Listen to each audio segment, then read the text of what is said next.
Um, w- People are focusing a little bit on the idea of the Treason Act being invoked here, and perhaps we'll touch on that. But just on the point about this particular charge concerning a crossbow, I know when this story first emerged, the Home Secretary, Priti Patel, then at the time said, we need to look a little bit more closely than we have done at the laws around crossbows. As I understand it, you'll know better, I'm sure, if you're 18, with no further legal checks, you can buy a crossbow.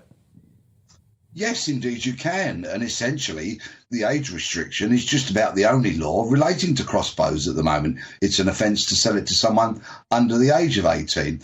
Now, Priti Patel did announce a review into the law on crossbows some months ago, and I'm rather disappointed that that hasn't delivered yet.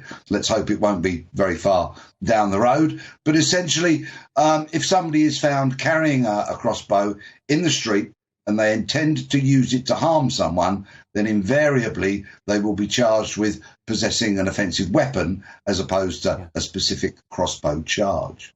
But in terms of getting hold of the thing in the first instance, Peter, I mean, if I've got a shotgun, and to get that, as people who have shotguns know and use them for a country in country sports, to get one, you've got to jump through lots of hoops. You've got to prove you're not crackers to the local police force, and it's stored securely. My point is, you're put through the runner. I can't see that much difference in terms of lethality between a shotgun and a crossbow, and yet one's heavily regulated and governed, and the other just isn't. But then perhaps it's not a huge leap from a crossbow to a bow and arrow, for example. And there are, of course, archery clubs the length and breadth of the country, which convene every weekend, and people thoroughly enjoy that Olympic sport.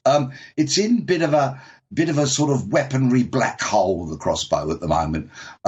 Fortunately, they are rarely used, although there was one in a murder committed not so long ago. So I think the Home Secretary was absolutely right to order this review of the laws relating to them.